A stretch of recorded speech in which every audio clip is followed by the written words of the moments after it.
karaalee afur gurguddoo tiktaaka irraa maallaqa ittiin argatuu dandeessan. Namoonni baay'een hordoftoota baay'een qaba. Tiktaakni kiyya maaliif maallaqa hin dalanne? Dhugumaan tiktaakni maallaqa ni dalagaa kan jedhu namoota baay'ee sammuu keessatti gaafii tahee jira. Gaafii keessan anillee narraa deebii guutuu isiniif qabadhee dhufeetiin jira. Bal'inaan waliin ilaalla. Tiktaak akkamitti monetization guuttachuu dandayan kan jedhullee jechuudha. Bal'inaan isin argisiisa. Tiktaakni monetization ni ta'a akkasumallee hin ta'u hin ta'u kan jedhullee bal'inaan waliin ilaalla. Baga irra deebiin gara channel Oromaan dhuftan namoonni haaraa dhuftan yoo jiraata subscribe godhaatii maatii keenyatti dabalama.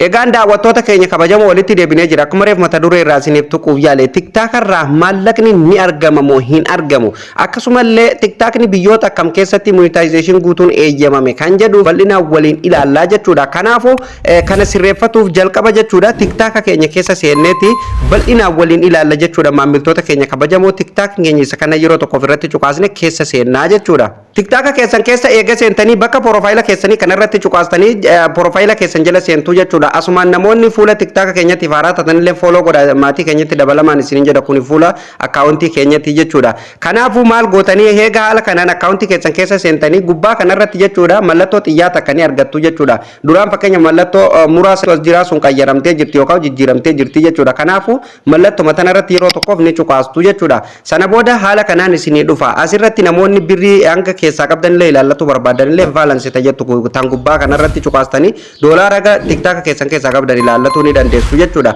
Kanaafuu kanarra isin barsiisuuf deemu asirratti gadi buutanii creator tools tajettu ni argattu. Yeroo tokko ofirratti kilik gootanii gara fuulduraa deemtu jechuudha. Sana booda haala kanaan fuula kana qabatee isinii dhufa maamiltoota kiyyaa. Wantoonni isin mallattooleen isin asirratti argitan kun hundinuu kan maallaqa ittiin dalaguu dandeessan yoo dandeettii itti qabaattanii jechuudha.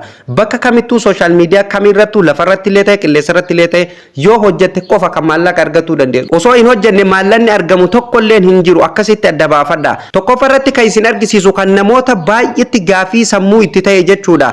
Viidiyoo TikTok jalatti akkamitti maallaqa argatuu dandeenya? Viidiyoo qofa TikTok irratti dalanne akkamitti maallaqa argatuu dandeenya kan jedhu kana qofan gabaabsee isinitti hima jechuudha. Viidiyoo TikTok irraa kan maallaqa argatuu dandeessan ji'a tokko keessatti yookaan guyyaa 30 keessatti followers 10,000 yoo argattan viidiyoo jalatti jechuudha giiftii akka hiriyoonni keessan isiniif kennu isiniif taasifamaa jechuudha. Kanaafuu isa san banatuuf giiftii viidiyoon kunooti as jirti yeroo tokkoof irratti cuqaastan followers 10,000 ol eeggatartanii jechuudha. Sana booda maamiltoota kiyya haala kanaan fuula kana qabatee isinii dhufa. Turn on gifts ka jedhu kanarra cuqaastanii jechuudha ni bantu jechuudha. Kuno amma banamee jira jechuudha. Giiftiin naa banamee jira jechuudha. Amma booda jechuudha video kiyya tokkoon video hangadisu jalatti jechuudha mallattoon giiftii akka fakkeenyaaf yeroo TikTok irratti live taphatan giiftii nama baatu giiftii ni baati hiriyoonni keessan bitee isiniif kenna maallaqaan bitee isinii kenna san booda giiftii san gara akkaawuntii keessanitti dabarfachuu ni dandeessu jechuudha. Tokko karaa kana qofaani kan maallaqa argatuu dandeessan TikTok irraa video jalaa jechuudha. Sanuu follow ji'a tokko keessatti 10,000 ol yoo argattan qofaa jechuudha. Ji'a lama keessatti follow yoo arganne kan jedhuuf inuma isiniif hin kafalu na amanaa kana irratti hojjedhaati ilaala karaa kana qofaan argattan kun hundinuu soba jechuudha kan namni isinitti odeessu. Okay, isa lammaffaa irratti jechuudha maamiltoota kiyya subscription tajettu tana yeroo live seentan namoonni isin jala dhufan hundinuu kan subscription isin godhan maallaqaan subscribe isin godhanii jechuudha. Maallaqa san kallattimaan gara akkaawuntii keessanitti isiniif darbisanii jechuudha. Karaa lammaffaa isa kanaan maallaqa argatuu dandeessan isa kanarra cuqaastanii jechuudha. Kunillee fakkeenyaaf yeroo duraatiif live akka isin seentan isin gaafata jechuudha. Waan tokko seera tokko isin gaafata seerri isin gaafatu san guutanii jechuudha.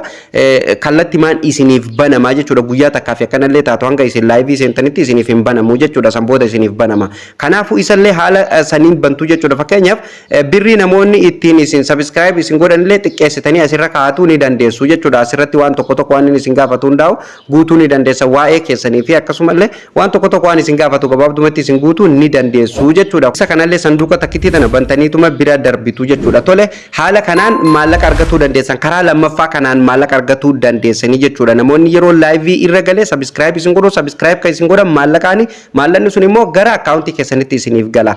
Lammaffaa irratti video gift namni isiniif kennu namni isinitti dhiyaatuuf yookaan hiriyyaan keessan kan isin jaalatu qofatu bitee isiniif kennuu danda'a. Sun gara account keessanitti isiniif darba. Karaa isa lamaan kanaani. Karaan isa sadaffaan jechuudha video series video karaa inni guddaan isin maallaqa bareedaa ittiin argatuu dandeessanillee karaa kana jechuudha. Video series kana as keessallee maxxansuu hin dandeenyu jechuudha. Kanaafuu isallee isin argisiisa osoo gara video series itti isin dabarsine jechuudha. Live gift kanallee banatoo qabdanii jechuudha. Live gift akkuma beekamu gaa TikTok irratti namoonni isin jaallatu hiriyoonni keessan gift adda addaa isinii kennuun jechuudha. Deeggaruu yookaan isin gargaaruu ni danda'ani jechuudha. Kanaafuu isa kanallee irra cuqaastanii live gift kana namoonni hedduun ni beektan jedhee yaada namoota hin beekne akka barumsa ta'uuf irra tuqee isin argisiisa jechuudha. Isin live gift irra yeroo isin cuqaastan jechuudha. Kallattiin isiniif banama ni eegganna jechuudha.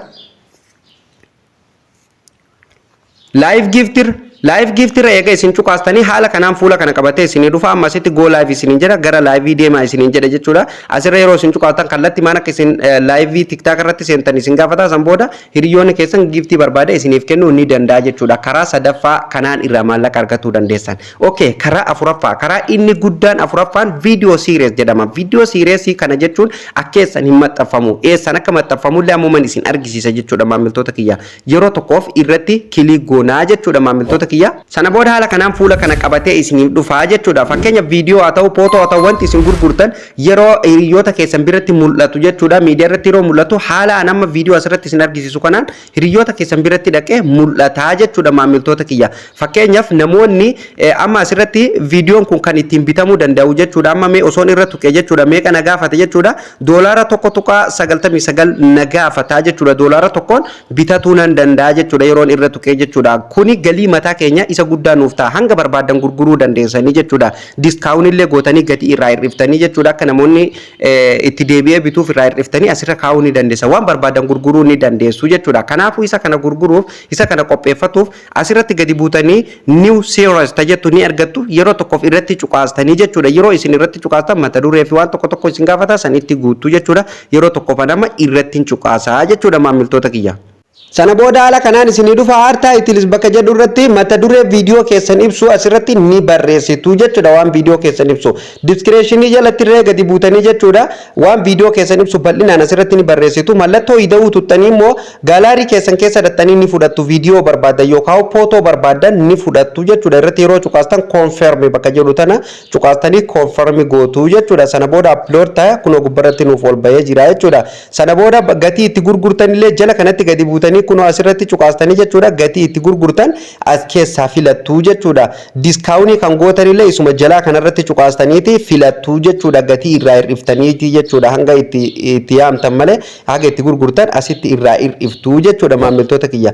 Haala kanaan diskaawunillee eega sirreeffattanii jechuudha. Asitti diskiriipshinii waan barbaadan waan viidiyoo keessan ibsu bal'istanii barreessuu dandeessanii jechuudha. Sana booda asitti gadi buutanii neekistii ni jirti. Neekistii tana cuqaastu. Sana booda haala kanaan isinii dhufa. Amma asirratti viidiyoon kun amma reedii ta'ee jira. Asirraa maxxansuu hin dandeenyu. Kooppi liinkii bakka jettu tana cuqaastanii kooppii gootanii jechuudha. Viidiyoon kun amma as keessa maxxansuu tasumallee hin dandeenyu jechuudha. Kireet goone xumurree jirra jechuudha. Your created new series nuun jedhee jira jechuudha. Kanaafuu jala kanatti maal arganna?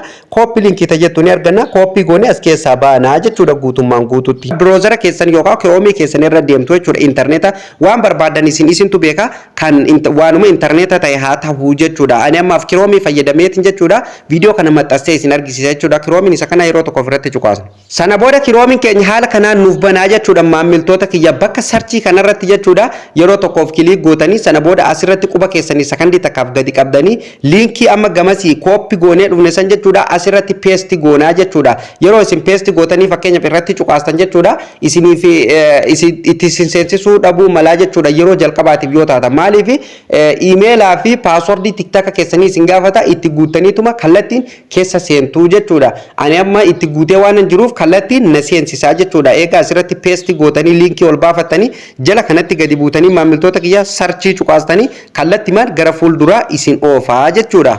sana booda haala kanaan nu dhufaa jechuudha. Amma asirratti viidiyoo reefu nu gamasii koppii goone sun haala kanaan nu dhufaa jechuudha. Maamiltoota kiyya asirratti illee waan tokko idiit goone jechuudha. Poosti godhuu ni dandeenya. Yoo idiit godhuu hin barbaanne illee jechuudha asirratti manaaj bakka jettu tana ni argattu irratti cuqaastu. Sana booda haala kanaan isin dhufaa jala kanatti jechuudha kunoo upload bakka jedhu ni argattu jechuudha. Amma xumurree waan jiruuf viidiyoo gamasitti xumurree waan jiruuf upload godhuu dandeenya. Upload gubbatti kunoo upload ni jirti submit goone tuma san booda publish godhuu ni dandeenya jechuudha.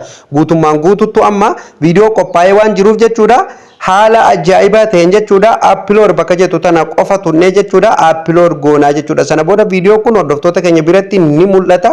Maallaqaan ilaalanii maallaqa kafalan malee ilaaluus hin danda'anii waan tokko banumaa'uu hin danda'anii jechuudha. Namoonni kamiyyuu kan bane maallaqa gaafata. Maallaqa san kallattiin gara akkaawuntii keenyatti kallattiin nuuf dabarsaa jechuudha. Viidiyoo siireessii haala kanaan upload godhuu dandeessanii jechuudha maamiltoota kiyya. Maamiltoota keenya kabajamoo isteeppii anamma isinitti argisiise kana jalqabaa kaaftanii hanga dhumatti yoo hordoftanii seera kanaan viidiyoo keessan hojjettanii akkasumallee fooloo keessanillee hanga isin gayattan jechuudha. Salphumatti TikTok irraa maallaqa argatuu ni dandeessan dandeettii keessan irratti hundooftaniiti jechuudha. Kanaan alatti karaan tokko akka maallaqa irraa itti argattan akka hin jirre sammuu keessanillee amansiiftanii beekuu qabdanii jechuudha maamiltoota keenya. Fakkeenyaaf nu amma kana asirratti akkanatti isin barsiisaa jiru kana waan tokko irraa arganneeti miti riyaala takka jechuudha doolaara takka waan takka waan asirraa argannu hin qabnu firiidha jechuudha bakka gabaabdumatti malee irraan argannu daataa keenya sumarratti gumne waan beennu isinuma biraan ga'u jechuuf malee waan tokko wanti asirraa argannu tokkolleen hin jiru jechuudha.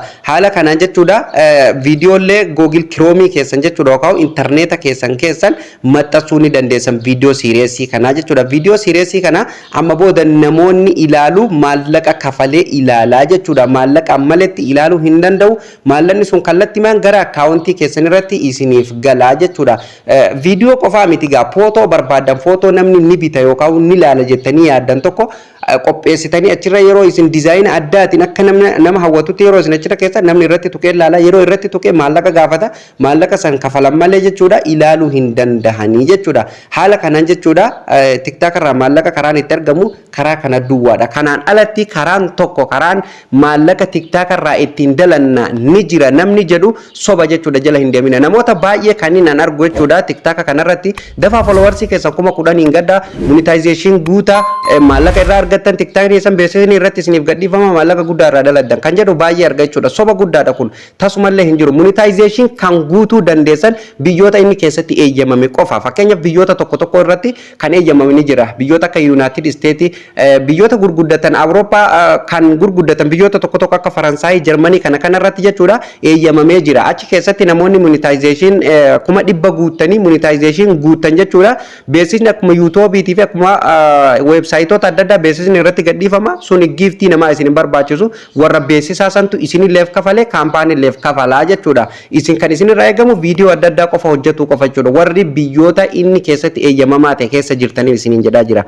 Darbee biyyoota akka Afrikaatii fi biyyoota akka Eeshiyaa kana keessatti tasumallee hin eeyyamamne jechuudha. Gara fuulduratti ni eeyyamama jedhamee eegamaa jira malee jechuudha. Karoora keessa jira malee hanga ammatti wanti eeyyamame tokkolleen hin jiru hin shawwadamina isiniin jechuu barbaadeeti yeroo keessan ofirraa achitti hin gubina. Followersii 10,000 immoo ji'a tokko keessatti namoota feemaza yoo ta'an malee namoonni keenya follow namaaf hin godhani kan ji'a tokko keessatti 10,000 argatu namni baay'ee salphaadha. Warroonni akkasitti argatan immoo gift viidiyoo jalatti argatuu ni dandeessu jechuudha. Kanaan alatti karaan tokko kan maallaqa ittiin argatan tokkolleen hin jiru jechuudha. 100 geesse miliyoona geesse monetization wanni guutamu tokkolleen hin jiru. Gifti hiriyoonni keessiif kennan live irratti siif kennan qofa saniifi subscription irratti kan hiriyoonni kee subscribe godhanii itti maallaqa argattu. Kanaan alatti TikTokni silaa osoo monetization guutame ijoolleen Oromoo kan miliyoona dhaqan meeqatu jira maallaqa irraan argane tokko irraa argataa hin jiran akkasitti adda baafadha jechuudha.